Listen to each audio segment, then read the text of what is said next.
Bueno, quiero agradecer a todas las personas que nos acompañan el día de hoy. Yo sé que un domingo a las 10 de la mañana es muchísimo amor al arte, pero créanme que este documental vale la pena, la madrugada vale la pena, el esfuerzo, el interés, lo que hay detrás, porque a título personal creo que es el sueño que se le cumple a una persona que lo había vislumbrado, lo había proyectado y lo había soñado. Y yo creo que todas las madrugadas valen la pena cuando son para cumplir sueños y para compartirlos. Quiero darle la bienvenida en esta oportunidad a dos personas que me acompañan, que han trabajado muy arduamente alrededor de este documental y pienso que ese tipo de contenidos, y esto es a título personal, deberían incentivarse para que no solamente nosotros tengamos un poquito de contexto de lo que significa nuestra música ancestral, y la historia y la forma como cruzó puentes, cómo trascendió barreras, cómo atravesó continentes para llegar a convertirse en lo que es hoy. Cuando nosotros vemos un festival como el Petronio Álvarez o vemos las manifestaciones musicales del Pacífico, del Caribe colombiano, pues solo se nos ocurre pensar en el sincretismo y en todas las cosas que hay detrás y todo lo que tuvo que cocinarse en el tiempo para que eso sucediera. Hoy me acompaña María Jimena Alvarado. María Jimena, bienvenida. Gracias por Muchísimas estar aquí. gracias. Y la persona de la que les estaba hablando que soñó y que me imagino que soñó esto durante mucho tiempo es Marino Aguado. Tuve la oportunidad de hablar con Marino hace un buen tiempo antes de que soñara este documental y que soñara este proyecto. Y lo que he visto, porque he visto aparte del documental, he conservado el silencio hermético y quiero verlo como cualquier espectador desprevenido. Me ha parecido fascinante, un formato muy limpio en cine y quiero comenzar, lejos de hablar de raíces y de todo eso que creo que es obvio cuando uno se cruza con el producto, es cómo soñó esto, en qué momento se le vino a la cabeza esa historia tan bonita de narrarle al mundo el viaje, la aventura que vive la marimba y cómo nos hemos apropiado de ella desde diferentes territorios. Marino, bienvenido. Gracias, buen día para todos. Muchas gracias por la invitación. Eh, pues digamos, esta historia comenzó hace tal vez 18 años, creo, yo creo que ya 20 años, haciendo televisión. Siempre en mi vida ha estado vinculada siempre no, digamos, en algún momento empecé a meterme en el tema de las músicas de tradicionales y del Pacífico a través de la televisión, a través de Petronio Álvarez específicamente. Yo soy como algo así como un hijo adoptado digamos, de esta movida a través de mi vínculo con la televisión. Luego a este personaje Germán Patiño se le ocurrió hacer un programa de músicas tradicionales para televisión que se llamó Nuestra Herencia, del cual fui el director, y ahí empecé pues pues a no sé, a impregnarme del tema desde esa perspectiva de la realización y, y pues siempre me interesó el documental. Eh, en principio lo que me imaginé en ese momento, el Marino de ese momento era un asunto como esta cosa fundacional, ¿no? Como en dónde está el origen de las cosas. Sí. Eh, bueno, pasaron 17, 18 años y aquí estamos. Excelente. Bueno, y esta pregunta, además que Marino acertó muy bien al invitar a María Jimena, porque es una mujer que además de investigadora, además de musicóloga, me dice él que también es música. Cuando uno se acerca a la música del Pacífico, uno siente un arraigo muy fuerte del sonido de la selva. Es muy evidente y tiene que ver, supongo yo, ustedes me corregirán, con toda la huida y todas las alianzas que los afro tuvieron que tejer con los indígenas y cómo fueron encontrando a su paso todas las herramientas que después les permitieron construir lo que se volvió sus instrumentos. Hace mucho tiempo yo tuve la oportunidad de estar en Guapi, en Timbiquí, haciéndole una entrevista al maestro Gualajo y él me explicaba que en África la palma que se da o el árbol del cual se extrae la marimba es muy diferente al de acá, pero que acústicamente son similares, la chonta, la palma de la chonta. ¿Cómo ha sido para usted adentrarse y conocer ese pedazo que tiene tanto de afro como de indígena y que al mismo tiempo se vuelve tan mestizo? Bueno, sí, yo soy música de formación, mi pregrado es en música y después que terminé comencé con las músicas tradicionales del Pacífico colombiano. Arranqué pues una investigación desde la musicología y me fui para Brasil. Entonces en esa parte pude estar muy en contacto con las músicas afrocolombianas y afrobrasileras. Y después, ya en un doctorado que realicé en Alemania, profundicé específicamente sobre la musicología africana, sobre músicas africanas en diferentes lugares de América Latina, también en algunos países africanos. Y toda esa búsqueda pues nació inicialmente desde esta formación mía como música y como interesarme por lo que estaba pasando aquí en Cali, ¿no? Entonces eso me ha ido y me ha llevado a ese encuentro, a entender toda una historia, porque cuando uno investiga sobre músicas tradicionales, las músicas tejen toda la vida de las comunidades, la vida de los territorios, sus creencias espirituales, sus desarrollos económicos, todo está alrededor de la música. Entonces cuando uno se acerca a la música tradicional es entender todo un universo, entender toda una historia que la música congrega. Entonces, claro, nosotros llegamos aquí al territorio del Pacífico colombiano y nos encontramos con una historia puntual, nos encontramos con comunidades indígenas que se encontraron con estas personas que llegaban en condiciones de esclavos, nos encontramos con los europeos y a partir de ese encuentro es que surge nuestra música tradicional. Claro, digamos que ese paso a través del Atlántico, las personas que venían en condiciones de esclavos no traían sus instrumentos musicales, no traían objetos, pero llegan a un nuevo territorio y en su memoria traen todo este legado de diferentes lugares, ¿no? Porque África es muy grande, entonces son de muchos lugares que los reunían y llegaban a un punto, hacían ese cruce transatlántico y se encuentran con otro entorno, con una selva, con unas condiciones geográficas, con unas comunidades indígenas que ya conocían muy bien cómo era la vida en el Pacífico colombiano y en otros lugares de Colombia, y comienza ese encuentro, ¿no? Ese encuentro, y obviamente de ese encuentro, nada más de los diferentes grupos étnicos que llegaron de África, ya hay una mezcla.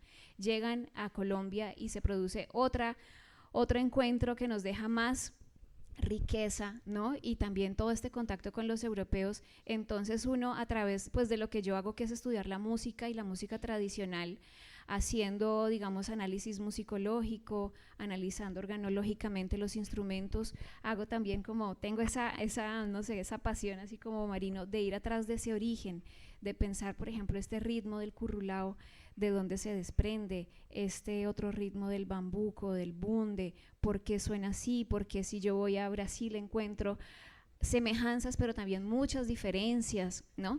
Entonces eso es lo que la investigación me ha ofrecido, pues, y es un panorama que, por más que llevo muchos años estudiando desde este mundo académico, todavía hay muchísimo por encontrar. Algo que me parece fascinante es que precisamente en ese interés, en ese ánimo que los que amamos la música encontramos, cuando nos da por recorrer, por ejemplo, un género como el flamenco, que uno se va y se remonta a las raíces y todos los palos del flamenco, y uno termina en la India encontrando una serie de castas que se vinieron como gitanos y llegaron hasta Rusia, y uno comienza como a darse cuenta la transformación que va teniendo la música a través de ese cruce de territorios. Pero aquí lo que me llama la atención es que no se centran en un género o en un movimiento, sino en un instrumento, en esa mutación, si la palabra cabe, que va teniendo un instrumento de acuerdo a la apropiación que diferentes culturas tienen sobre él, pero la estructura es la misma, es un instrumento que va sufriendo una serie de transformaciones. Marino, ¿qué fue lo que más le llamó la atención en ese viaje que ustedes hicieron transcontinental, encontrando, digamos, la esencia y la particularidad del instrumento en cada lugar? Creo que bueno, son muchas cosas de verdad. Yo creo que, bueno, últimamente he estado pensando y sigo reflexionando sobre para qué sirve un documental, ¿cierto? Entonces, por ahí encontré algún día como una respuesta de las tantas que puede haber, entonces, pero desde el punto de vista personal, que pensaba yo que tal vez no cambia la vida de nadie un documental, pero sí al menos de quien lo hace, sí. Entonces creo que ahí hay, digamos, intentar una primera respuesta es que vos como realizador, digamos, te afecta, digamos, y hay una trascendencia, digamos, en lo que encontrás. Digamos que una de las tantas cosas que a mí me sorprende es como ver materializado ese concepto y esas cosas que a veces se dicen o que uno, de las cuales uno habla o en diferentes escenarios sobre sí, este encuentro, pero cuando uno ve que se materializa eso frente a uno, pues es bastante impactante cuando uno no tiene pues una formación especializada, digamos, como Jimena de investigación, o sea, que pronto lo puede entender más desde el raciocinio, desde la cientificidad social, pues si se quiere, pero como simplemente como un ser humano afro, ver, digamos, me viene a la cabeza un momento en el que con Hugo Candelario estábamos en Dakar, pues en un, digamos lo que podríamos decir nosotros como un barrio popular pues de Dakar, en donde nos encontramos con unos músicos tradicionales que tienen unos instrumentos de percusión lindísimos. Entonces yo le decía a Hugo, después de haber hecho pues algunas cosas ahí, entonces paramos, cortamos y entonces le dije, Hugo, por favor explicarles con la barrera del idioma, porque ellos no hablaban ni siquiera francés, ni ni inglés, entonces hablaban tal vez Wolof, creo que se llama, no sé. Entonces le dije, por favor, explicarles el bambuco viejo, qué significa o qué es, digamos, como una vez sobre el tema, como la tonada base de nuestra música, bueno, explicarles a ver qué pasa ahí. Mientras que estábamos, esperé, yo dije, no, pues vamos a organizarnos, la cámara, el sonido, etcétera. Y él empezó a conversar con ellas, pero no pasaron 50 segundos y ya estaban en una especie como de jam, yo decía, pero ¿qué es esto? O sea, no, ni siquiera hubo una explicación racional sobre el tema, sino de una nos vamos. O sea, él empezó a hacer y pum, entran y a los 50 segundos ya están arriba. Pero ahí está. Es decir, puedes decir muchas cosas, puedes tener muchos testimonios al respecto, pero ahí está. Yo quería hacer un ejercicio de una canción de Hugo que es, digamos que yo la recuerdo muy especial, que es Remanso Inicial, que fue una canción que cuando nació, bueno, pues, como conversábamos mucho, entonces me acordaba de esa canción y siempre me ha parecido que es una cosa muy bella, me encanta el agua abajo, me encanta ese viaje. Entonces le pedí a nuestros personajes de México, Chiapa de Corzo, que hiciera esa canción y que la arreglara, y que yo quería ver cómo sonaba, porque yo me imaginaba como una especie de cadáver exquisito de los lugares a los cuales iba a ir, y esa canción tocada en diferentes lugares del mundo y tal. Pero entonces México es otro asunto totalmente distinto, la sonoridad de esa marimba es otra, pero me encuentro una persona, nuestro personaje de México, Israel Moreno, es una persona que tiene un perfil parecido al de Jimena, digamos que música, pero también estudioso, escritor de este tema, investigador, pero entonces todos los argumentos, digamos, racionales sobre arreglar la música para que los músicos de allá lo interpretaran quedaran, o sea, no puede explicarse él desde lo objetivo musical cómo interpretarla. Entonces ya como que al final los argumentos eran, sí, es que aquí hay como algo que me lleva como un sentimiento, entonces se vuelve emocional el asunto. Entonces creo que ese es para mí como de los asuntos, digamos, como que me empiezan a transformar, es eso, como el golpe emocional que uno va viviendo en esos espacios. Eso que dice Marino, de pronto uno lo recrea desde la estructura para acercarnos también un poquito a la reflexión de que todos los caminos conducen a África. Casi siempre uno en la música termina por alguna manera llegando a África, por el tambor, por la estructura. Uno va digamos que a Esmeraldas, que ustedes en el documental lo mencionan, o al San Benito en el estado de Zulia, en Venezuela, y se da cuenta que la gaita también tiene una rítmica muy similar al bambuco nuestro, que también se parece a la chirimía, que también se parece al aguabajo, porque son ritmos terciarios, son ritmos cruzados, y uno comienza como a identificar, como a seguirle la pista a algo que pasó ahí. Pero me llama la atención que rítmicamente se encuentra, y uno encuentra un ancestro, pero también encuentra un sentimiento, una emoción, encuentra un lamento. ¿Cómo lo identificaste y cómo lo viviste también en todo este proceso?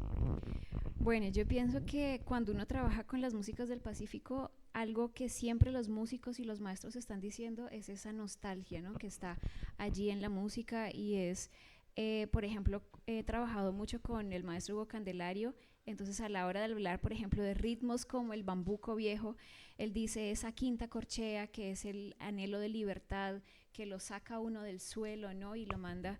Entonces, cuando, cuando yo estaba haciendo la maestría, él me hablaba siempre de eso. Entonces fue con la musicología africana, entender por qué pasan estos patrones rítmicos. Muchas músicas africanas tienen más importancia en lo que se llaman los tiempos débiles, ¿no? A diferencia de muchos otros repertorios que escuchamos aquí, que los tiempos fuertes son los que predominan. En las músicas del Pacífico encontramos lo contrario. Entonces, por ejemplo, eso se refleja en un bombo, que es el instrumento pues de sonido más grave. A la hora que se hace un golpe es en el tiempo débil. Todos esos, digamos, esas características rítmicas de lo que está pasando acá encuentran, ¿cierto? Yo hago ese rastreamiento y llego hasta repertorios de la parte pues subsahariana, ¿no? Porque África es muy grande. Entonces de estos grupos étnicos que llegaron, y haciendo un rastreamiento, pues uno sabe que en Colombia llegan principalmente esas dos grandes familias de los Bantu y los Yoruba, y uno comienza a hacer esa investigación a través de los instrumentos musicales, por ejemplo, y uno encuentra que instrumentos, por ejemplo, como el cununo, ¿no? Que tiene un sistema de amarre de la membrana con unas estacas, ¿cierto? Son instrumentos iguales a comunidades bantu, de origen bantu, a diferencia, por ejemplo, de los yoruba, que muchos tambores yoruba son un sistema de claves, se cierra, exacto.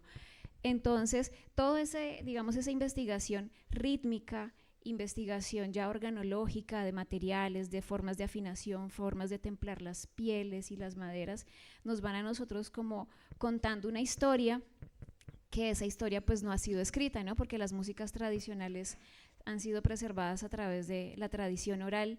Entonces es reconstruir esa historia, ¿no? Hacer ese viaje de esto es lo que tenemos aquí, pero ¿por qué llegó aquí? ¿Con qué se encontró acá en Colombia para hacer lo que hoy en día es? ¿Y por qué? Claro, encontramos muchas semejanzas, pero no suena igual a lo que pasa en África, ¿no? Y no suena igual a todo lo que pasó en América Latina, en los repertorios de Cuba, es muy diferente a lo que pasa en Brasil, a lo que pasa en Paraguay, a lo que pasa en el Ecuador, en Perú. Todas esas, digamos, llegó y se enriqueció de todo lo que ya pasaba en América Latina y se transformó. Esa nostalgia que además en Brasil, el saudade, que ellos lo viven de otra forma y también lo experimentan. Hace poco, y a propósito del documental del viaje de la marimba, yo veía un documental de Carliños Brown con Bebo Valdés en San Salvador de Bahía, donde ellos hablaban precisamente de eso, que ellos hacían música porque era la única esperanza que les quedaban para aceptar o reconocer que Dios no los había abandonado, que en medio de su soledad y de su nostalgia lo único que les quedaba era hacer música. Y ellos hablaban de unos puntos en común, decían es que sí, el mismo Yoruba que llegó a Brasil es el mismo Yoruba que llegó a La Habana, y lo conecté muy particularmente con una entrevista de Juan Formel, donde le preguntaban que por qué le gustaba tanto tocar en el Pacífico, y él decía, en Colombia pasa algo extrañísimo en el Pacífico. Y yo tuve la oportunidad, decía él, de ir a un toque de marimba y de conocer la música autóctona de ellos. Y primero me sentí como en el oriente de Cuba, cuando los músicos con las marímbulas hacían sus bailes y hacían sus fiestas. Pero me llamó la atención la forma en que bailan, porque es como si en su memoria tuvieran que en algún momento los tuvieron amarrados y tienen que tener los pies juntos. Y otra cosa que decía es el tempo de la música. Nosotros cuando tocamos con los bambán en Chocó, cuando tocamos en Tumaco, cuando tocamos en cualquier otra parte del Pacífico colombiano, usamos repertorio que tenga el tempo abajo, porque de esa forma nosotros sentimos que nos estamos conectando con ellos. Y yo le decía, ¿en serio ustedes llegan a...? Y me decía, sí, porque no es el mismo repertorio que tocamos en París al que tocamos en una ciudad como Quibdó. Yo le decía, ¿qué sentido tiene? Y me decía, es que el europeo va a ver el espectáculo del baile. Cuando nosotros tocamos en Quibdó sentimos que la gente se conecta con la intención de la música nuestra, por eso nos conectamos desde el tempo de la música con ellos, y el repertorio de nosotros es más lento, es más cadencioso, porque se conecta con ese sentimiento. Entonces me llama la atención que en el documental, por ejemplo, El Señor de México, me llamaba muchísimo la atención la forma en que él, además desde su fisionomía, que es muy diferente a la de un intérprete de una marimba nuestro, también él cómo la vive, cómo la interpreta y cómo cada quien va encontrando, digamos que la forma en que se conecta y también cómo todo lo prohibido se vuelve sagrado. Como al principio me llama la atención cuando dices que el cura venía quemando todas las marimbas porque decía que era la forma en que hablaban con el diablo. ¿Cómo llegaron ustedes a conectarse, Marino, con esa historia donde me imagino que hay cualquier cantidad de anécdotas, unas tristes, otras quizás prohibidas y otras que quizás el tiempo las fue borrando? ¿Cómo fueron desenterrando cada cosa para llegar a esas historias que finalmente son las que le dan peso? Yo creo que, bueno, el documental yo tengo que retomar un poco de que en la intención esta de hacer como una línea de tiempo, como un mapa histórico de comenzó aquí, se reprodujo acá y bla, bla, bla, cambió cuando pues digamos en la mitad del rodaje o durante el rodaje o durante el proceso de investigación, y me di cuenta rápidamente que ese no era el documental que debía hacer, sino que era un documental que es como una cosa como cíclica, es decir, en donde comienza en América, y donde comienza de la mano, por eso donde termina. Exacto, por eso decidí a comenzar con un episodio tras escena, pues, o digamos, o el backstage, no sé cómo se puede editar, cómo se puede llamar, en la música de Hugo Candelario tocando en Stuttgart, Alemania, con una big band, montando un repertorio o haciendo música del Pacífico en un formato como ese, o sea, en un formato en donde el baterista de esa banda toca con Sting, o sea, unas cosas que, entonces, por eso mezclado con esta visión, pues, hombre, colonialista, pues la versión que tiene el europeo.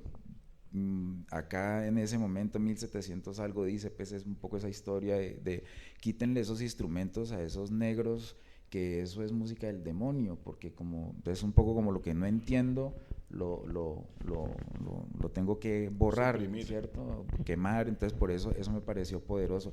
Pues son como símbolos, ¿no? Son unos símbolos que, pues, como intentar perseguir esos símbolos y esa conexión. Pero entonces luego hay varias capas que empiezan a aparecer, como lo decías, como esta versión espiritual, ¿no? Cómo se conecta el ser humano, al margen de si es una persona afrodescendiente, con ese instrumento. Creo que más que la marimba y la música del Pacífico es como la expresión cultural dicta tu popular, dicta o refleja tu forma de ver la vida, ¿cierto? Ahí en el camino, o sea, el viaje a la marimba pasa por Nueva York en manos de un vibrafonista que se formó de la mano del sonido, pues, del jazz latino, pues, como se empezó a llamarse en cierta época, y termina conociendo a Gillo, marimbero guapireño, timbiquireño, creo que era Gillo, en Nueva York, y entonces termina fusionando el vibráfono con la marimba. Pero entonces, conversando con este personaje que se llama Dan Neville, encuentra uno que su conexión también con el instrumento, con la música, va desde el feeling, pues, desde el sentimiento ese, que puede ser dolor, puede ser alegría. Uno de los personajes dice una cosa muy bonita, un profesor en Esmeraldas, que él dice que la música de marimba a veces suena triste, a veces suena alegre, pero que nunca ha visto a alguien cantando con lágrimas, pero de todas formas ahí hay eso, se funde la tristeza con la alegría, y entonces todos esos, digamos, como sentimientos, pues intentamos como representarlos, ¿no? Hay una secuencia en el documental de una mujer que es uno de mis momentos preferidos y que parece no tiene mucho que ver con el documental, y es un episodio de estos muchachos que mataron acá en el oriente de Cali, y ese dolor de esa muerte tiene un contexto que a mí se me hace parecido, pues, a estas personas, a las personas que trajeron, a nuestros ancestros que trajeron, pues, en calidad de mercancía acá, y es porque en el oriente hay una migración forzada de la violencia del litoral del Pacífico. Luego el dolor lo intentan representar a través de la música. Hay una canción que se llama La Cometa, que es interpretada con marimba, de la mano de Nidia Góngora. Entonces empieza como que se conectan las cosas por alguna manera, por la vía del sentimiento, por la vía del dolor en este caso, pero también por el dolor también de ser expulsado, ¿me entiendes? Y vivir prestado en otro lugar.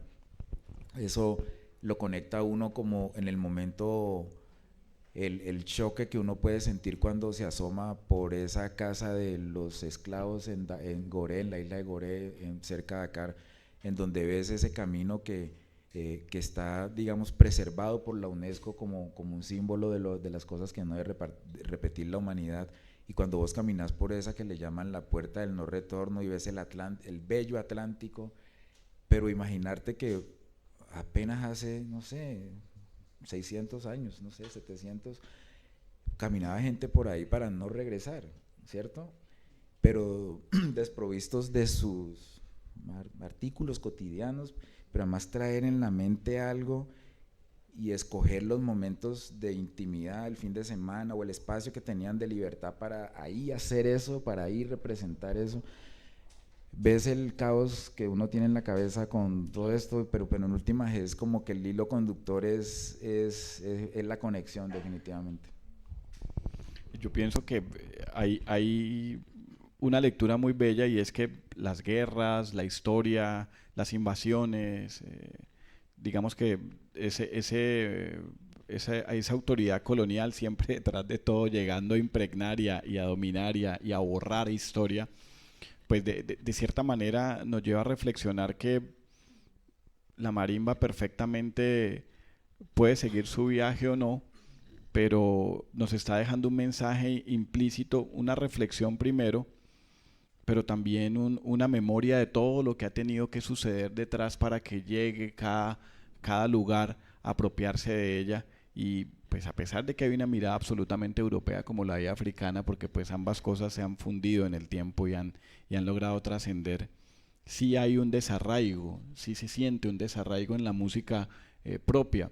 Y esta pregunta es para usted porque me imagino que también hay una investigación y habrá una fundamentación de todo el recorrido histórico que ha tenido la marimba como instrumento. La conocemos acá en el Pacífico, que muchos le han llamado el piano de la selva, y uno ve sus variaciones en África, y las ve en Cuba, y las ve en República Dominicana, y las ve en muchas partes donde cada quien como que trató de hacer algo parecido para acercarse. ¿Qué registro tiene usted de lo más antiguo que haya podido encontrar de la marimba? Bueno, así en un periodo histórico puntual es difícil, ¿no? Porque hay que hacer más como trabajos arqueológicos para uno encontrar cuál fue esa primera marimba. Absolutamente, me imagino. Entonces, pues digamos que esa historia se narra a partir del balafón, ¿no? Que fue este instrumento muy similar a la marimba, que no tenía las guaduas, porque las guaduas pues fueron encontradas ya aquí en la selva del Pacífico colombiano, y tenía pues estos totumos que se siguen. Este instrumento existe todavía, ¿no? en África, y a partir de ahí esa es la mamá, ¿no? Que es la historia, pues lo que nos va contando cómo llega, y en cada lugar, por ejemplo, encontramos en Centroamérica, el sonido es muy diferente, organológicamente también son muy diferentes, ¿no? Porque tienen otras maderas, tienen otros resonadores. Incluso en muchos lugares de Centroamérica lo que hacen es que al final de los resonadores le ponen un pedazo de una membrana de un cerdo. Entonces eso le da un sonido muy chillón, ¿no? Es como si chillara un poco, a diferencia de la marimba, por ejemplo la marimba de Chonta, que tiene sus canutos de guadua y el sonido es más oscuro, más profundo. Entonces digamos que también metafóricamente ese sonido siempre lleva una historia. Entonces uno habla con los músicos y dice: nuestra música es oscura porque el mar del Pacífico es oscura porque nuestra selva es oscura. El sonido, por ejemplo, del cununo, uno analiza el cununo y el cununo por debajo tiene una madera. Eso hace que el sonido sea más opaco, es tapado, ¿no? A diferencia del llamador alegre en la costa atlántica, que no tiene esa parte, esa madera de abajo. Entonces el sonido es mucho más brillante. Entonces siempre los músicos metafóricamente están hablando de esa nostalgia, de un territorio, que ese territorio es oscuro, que esa música también es profunda porque es la música que sale en medio de la selva del Pacífico colombiano, porque el agua es oscura, porque la selva. Entonces siempre está ese sentimiento, ¿no? Y la historia, pues claro, uno sabe que estos evangelizadores llegaron, y donde existía música siempre existían personas que se unían, porque la música tiene ese poder de congregar, y la gente se congrega normalmente con alegría, con fuerza, con decisión, y eso no estaba bien para los evangelizadores, ¿no? Que querían antes, era un grupo de personas muy sumiso, para poder dominar. Entonces por eso comienzan a pensar, la marimba es el diablo, la marimba hace que esta gente se subleve, comience a buscar su libertad, y comienza pues todas estas marimbas quemadas, arrojadas a los ríos. Y luego obviamente pues la historia va cambiando, y hoy en día uno va a lugares, por ejemplo, como Guapi. Yo trabajo mucho con la familia de los Torres, y, y la marimba está en la iglesia católica, ¿no? O sea, los domingos, la misa de Guapi, cantan los niños con la marimba, con instrumentos, con un bombo, con cununos. Pero este instrumento tiene toda esa carga espiritual, ¿no? Porque se toca y se está invocando siempre a esos ancestros, a estas personas que ya no están. Y por ejemplo, en la casa de los Torres está siempre su marimba colgada, y es la marimba de los 9 espíritus, ¿no? Porque son los 9 hijos que crió el señor Torres con su marimba. Entonces siempre está vinculada a una conexión espiritual muy fuerte. Entonces, digamos que yo llego como investigadora, y lo que me abre a mí esa puerta es la sensibilidad hacia esa realidad, ¿no? Ser sensible a que la música del Pacífico, las músicas de marimba, te conectan inmediatamente con un universo espiritual que para las comunidades es muy fuerte, es muy importante, porque se le canta a los santos, ¿cierto? A todos sus santos se le canta a los muertos, se le toca marimba, se festeja. Entonces es una conexión espiritual que siempre está presente al lado de la música y no se puede desconocer. Y entonces toda esa historia, ¿no? Desde pensar en que era el diablo, que era el demonio. Hoy en día muchos maestros ya mayores dicen que aprendieron porque el diablo les enseñó, o el duende, ¿no? Que se perdieron en la selva y el duende les enseñó. Hoy en día uno sigue escuchando esas historias, y eso es muy interesante.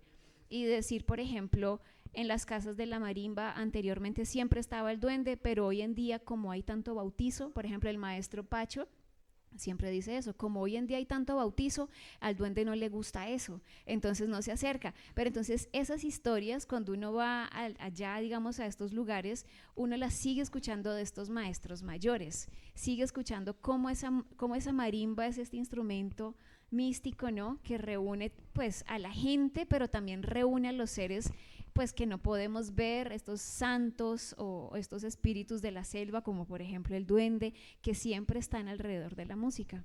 Por ahí decía Jorge Drexler el otro día que ya hacíamos música muchísimo antes de conocer la agricultura. Decía en Bailar la Cueva, decía algo así. Y a uno lo que le llama la atención es que, si bien es cierto, los pueblos que vinieron de África, y las tribus que vinieron de África, que en países como Cuba y en la cuenca caribeña quizás tuvieron la fortuna, entre comillas, si se le puede llamar fortuna a eso, de llegar unidos en tribus, y eso les permitió de cierta manera preservar esa identidad y como gueto poder tener una manifestación musical un poco más definida. Pero en Colombia la particularidad es que muchos de nuestros pueblos fueron mezclados, y se mezclaron diferentes tribus, diferentes etnias, y son personas que terminan encontrando patrones comunes o digamos que elementos transversales después de mucha mezcla, después de mucho transporte, después de mucho transitar, después de mucho llegar a diferentes lugares. Y pareciera que, a pesar de que los hubieran vestido de lo que los hubieran vestido, al final el alma es la que brota y la que emana ahí, y hace como un trabajo que nadie termina de entender, pero es la que se subleva, y eso se siente en esa música. Marino, ¿en el instrumento sucede lo mismo? A pesar de que hay un viaje, hay una transversalidad, ¿usted siente que se mantiene la esencia de la marimba apropiándolo a cada territorio? Sí, digamos que al respecto, quisiera comentar es como la diferencia que ha notado Jimena sobre, por ejemplo, el tema de México. Me llama la atención eso. Yo creo que nosotros sí asistimos acá en el Pacífico, como contexto, digamos, de lo que voy a decir, es que yo sí creo que nosotros asistimos a un momento en el que, gracias a varias cosas, y sobre todo para mí muy importante el tema del Festival Petronio Álvarez, se encontró ese instrumento que creo que si no hubiera sido por el festival no estaríamos tal vez aquí hablando de este asunto, porque estaba ahí digamos por siglos, digamos, ese instrumento por allá, pero por allá refundido en ese Pacífico, con una geografía tan difícil que está allá, ¿no? Que es difícil a los procesos de lo negro del Caribe, pues que geográficamente permite el tránsito, que ha permitido un tránsito distinto de las cosas culturales. Pero creo que gracias a eso todavía tenemos esa marimba que aparentemente es muy básica, ¿no? Desde el punto de vista musical, pues no quise decir una cosa que no es, pues porque no soy músico, pero esta cosa como pues no cromática, pues es diatónica, es, ¿no? O sea, que es una cosa como básica, como que parece que es como que hace ritmo, pero que también melodía, pero es muy básica. Pero si vos vas a México y pues en esa zona del sur de México, en Chiapas, que es una zona que culturalmente, pues que se comparte culturalmente con Guatemala, etcétera, es territorio como maya, ves una marimba hoy que ya y que desde hace mucho tiempo, desde mitad del siglo pasado incluso, circuló en la música popular mexicana, es decir, pero de la mano de una marimba ya transformada en un instrumento que dialogaba con formatos de músicas populares. Entonces eso permitió que pues en Guatemala tenga esa presencia y que personajes como Seferino Nandayapa sean unos personajes muy importantes para la historia de la música, pero siento yo que no desde lo ancestral afro, sino de un instrumento que tenía unos elementos y circula. Es como si nuestra marimba del Pacífico, como está pasando hoy, hubiera comenzado desde mitad del siglo pasado a hacerse con ella, no sé, música tropical bailable o no sé, cosas pues como más populares, de circulación popular, ¿no? Como mainstream. Eso pasó en México pero estuvo también ubicada en la migración pues forzada negra inicialmente, pero que fue transformándose rápidamente y ahí hizo clic en eso. Por eso creo que suena distinto y creo que ese sonido de esa marimba, pues bueno, pues es un asunto subjetivo, no comunica lo mismo que la del Pacífico. O sea, después de haber estado afortunadamente en este viaje escuchando un balafón africano con unos instrumentos de percusión, esas variaciones que hay, me sigo quedando con nuestra marimba del Pacífico porque tiene un nivel de comunicación con el sentimiento, pero brutal, de verdad, brutal. Recuerdo que el escritor Senghor, no sé, que fue el primer presidente pues de Senegal después cuando tuvieron su autonomía, pues, que estuvo por acá en Cali hace mucho tiempo, decía que en esa cultura pues subsahariana con la influencia pues musulmana y eso, eran 95% musulmanes, 5% cristianos, pero 100% animistas, o sea, de una vocación de no monoteísta, sino de la vocación hacia los muertos, hacia todo lo que pues ese acercamiento a ese nivel de místico, exacto. Entonces subyace en ello, en la cultura eso, al margen de cómo hoy lo digas. Entonces hoy vemos entonces esa marimba en una iglesia que tiene una ascendencia pues más europea y tal. Entonces eso es vital a mi modo de ver, cómo persiste, a veces un poquito oculto, a veces haciendo la jugada para salir, pero persiste esa intención o esa, no sé, esa característica al menos cultural original. Decía García Márquez que las cosas tenían alma y que siempre había que luchar por encontrar el alma de las cosas, y pues en este caso los escucho y escucho a Marino con su reflexión sobre Centroamérica y sobre México y sobre todo el recorrido. Y al final del día, si no sea un lamento, la marimba termina comunicando. O sea, el instrumento al final del día comunica y cada uno como que es un manifiesto, un ensayo, un recuento de las vivencias ancestrales. ¿Qué es lo que más le ha llamado a usted la atención de todas las marimbas que ha escuchado en este proceso? De ese mensaje que usted diga, increíble que esto llegue hasta acá y todavía se sienta eso. Bueno, a mí así también como Marino, yo me quedo con la marimba del Pacífico, pues de todas las que he escuchado, incluso del balafón, que también tiene un sonido pues bellísimo, pero yo me quedo con la marimba del Pacífico y principalmente con las marimbas tradicionales, ¿no? Porque pues hoy en día tenemos marimbas que han sido construidas con una afinación pues cromática.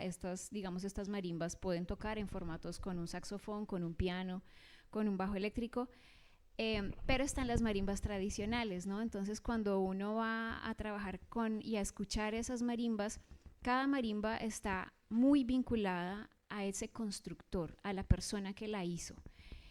Y no se maneja, digamos, una afinación tecnológica, pues entendiendo frecuencias y esto, sino que es algo que se llama a oído o la memoria interválica, que es simplemente el maestro canta, se acompaña de su instrumento y si le está dando bien la voz con el instrumento, está bien.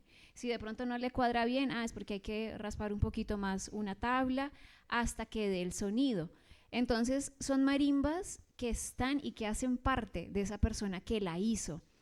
Asimismo, yo también veo, por ejemplo, con el caso de la marimba de los Torres, es una marimba que también se va envejeciendo como los maestros, ¿no? Porque está colgada hace muchísimos años. Yo estuve ahora en agosto allá y estábamos intentando contarle los años a esa marimba y son más o menos más de 100 años. Entonces está colgada, ¿no?, en este entorno que es húmedo, que es la selva, y los maestros no la mantienen así como vamos a quitarle este honguito que le están haciendo. No, la marimba está y se va envejeciendo y ese sonido se va poniendo un poquito más ronco y ellos son expertos constructores, ¿no? Y a veces hay una marimba, una placa que por ejemplo está como un poquito comida por los bichitos y yo le digo, maestro, ¿y esta plaquita se deja así? Me dice, sí, ¿por qué? Porque ya la marimba tiene muchos años. Entonces esa marimba yo lo veo como un instrumento que tiene una vida, ¿no? Que es un ser que fue construido pues por cada familia, porque en el Pacífico anteriormente se hablaba de la casa de la marimba, donde existía una marimba, pues allí vivían músicos y esa era la casa donde estaba la marimba y porque las marimbas tradicionales se colgaban, no tenían estos soportes. Y eso lo encontramos, por ejemplo, en la Casa de los Torres. Yo me quedo, pues entiendo todo este proceso de modernización de las marimbas para poder llegar a otros formatos instrumentales, para poder tocar al mismo tiempo con un piano, con una guitarra eléctrica, pues se necesita que su afinación sea diferente. Pero entender esa afinación de las marimbas tradicionales es muy particular porque uno no encuentra dos marimbas iguales, no se encuentra, porque están totalmente conectadas con la voz de la persona que la construyó. Amigo Alajo una vez me decía, estaba cortando una marimba, entonces la metió como en sal, o sea, la metió como en un aguasal. Entonces yo le preguntaba que eso por qué. Entonces él me decía, no, es que si yo me paso de luna, si yo me paso de luna, tengo que ponerla en sal. Entonces yo le decía, ¿cómo que me paso de luna? Me decía, es que la luna tiene que estar en una posición cuando hacemos el corte de la palma y para poderla enterrar y que ella pueda tener ese sonido. Pero yo creo que por esos días, como estaba lloviendo tanto, yo no vi que luna había. A mí yo decía, pero increíble toda la mística, Marino, toda la conexión con la tierra, con el entorno, con las deidades, con todo lo que tiene que suceder para que al final del día la música salga y la música se manifieste como algo interior, como una conexión directa con Dios. Lo pregunto porque usted hace una reflexión y dice, y la afinación y el tema cromático, porque creo que una vez Esteban Copete decía, bueno, es que para yo tocar como si fuera músico necesito dos, para tonalmente poder hacer lo que necesito hacer, porque la marimba sola es muy básica, es muy elemental, pues compuesto pues desde el pentagrama y desde lo que la estructura musical requiere. Pero usted ahorita mencionaba el mainstream y yo les quería preguntar eso porque ahora uno ve cualquier cantidad de aleaciones y de variaciones de la música tradicional folclórica y ve cualquier cantidad de interpretaciones y uno siente que pareciera que, aunque tenemos todo el músculo y las plataformas digitales para trascender fronteras, parece que la música se fuera quedando sin alma y que tuviéramos gente que está más pendiente de los views y de los likes que de lo que la música transmita. ¿No da un poco de temor esa fascinación y esa excentricidad hacia lo tradicional que quizás lo pueda también sacar de esa zona que precisamente le ha permitido ese sonido añejo, esa digamos trascendencia que ha tenido en el tiempo, que al volverse comercial quizás se pierda? Usted que lo recorrió y que lo caminó y que lo vio en África, donde quizás están todavía tan arraigado y tan de ellos, ¿cómo lo ve con esa mirada, primero de productor y de hombre que pertenece a un canal de televisión masivo? ¿Y cómo lo ve usted cuando ve una persona que en el patio de su casa en África toca y eso también es música, así no esté en ninguna plataforma? Bueno, creo que esa respuesta necesita como pensarse como 15 días, ¿no? Yo llevo varios Pero, años. sí, pero digamos que es muy interesante. Creo que uno de los retos o dilemas me parece que no solamente con la música y esta música, sino en general con la expresión artística, ¿no? ¿Qué es cuando Warhol dice, voy a hacer una serie de pintura para venderlo, una cosa comercial? Bueno, eso que, es decir, creo que es una, pues es un punto de vista pues muy interesante. Digamos, yo creo, ahí vuelvo al documental, a esa pregunta de Pepe, creo que hay otra respuesta de pronto para eso, ¿para qué sirve un documental? Creo que puede servir en este caso para recordar eso, para de pronto hacer memoria y dejar eso ahí. Creo que los documentales con el tiempo es que de pronto adquieren más valor cuando en 50 años esté pasando lo que esté pasando, alguien pueda asomarse como los libros, como, es decir, son las huellas de cosas que ve cómo empezó a pasar esto o cómo se pensaba hace 50 años. Creo que un poco la trascendencia existencial de una película. Yo creo que a mí me gusta que pase eso. Yo vi el Petronio Álvarez desde inicio y pues lo sigo viendo. Claro, pues yo me identifico más con ese momento de la marimba más que con los grupos de libre, porque veo uno como una cosa excéntrica y de pronto exótica y tal, pero bueno, pero existe, o sea, yo creo que ahí suma a que perdure pues este instrumento o esta cosa cultural, pues, pero yo me quedo, por ejemplo, con la relación que tienen, sí, esa cosa mística de la que hemos estado hablando. Fíjate que, por ejemplo, me llama también la atención como la cosa original, ¿no? Entonces, por ejemplo, Gualajo, muchas veces le escuché que Marimbo fue el que aprendió del diablo y entonces el marimbo, y entonces, pues, como es marimbo, entonces como el nombre, entonces va a llamar marimba. Papá Roncón, otro gran personaje de la marimba en Esmeraldas, Ecuador, nos dice, pero como dice García Márquez, ¿no? Como dice que no, en el Caribe las cosas no es que se cuentan, no, es que son así, ¿no? O sea, es que yo me subí a un tapete y salí volando, y García Márquez decía, pero es que ellos lo cuentan que fue así, no que es que, no, es un mito, no, fue así.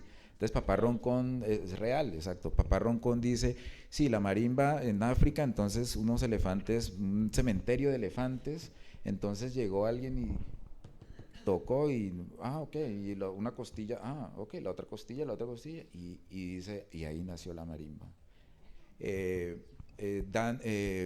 Djiby Diabaté, nuestro balafonista senegalés, dice, voy a intentar contarles algo hasta lo que pueda, porque hay unos secretos que yo no puedo contar, pero bueno, lo que les puedo contar es que pues en un árbol, junto a un babao, ¿cómo se llama? El árbol este sagrado, baobab.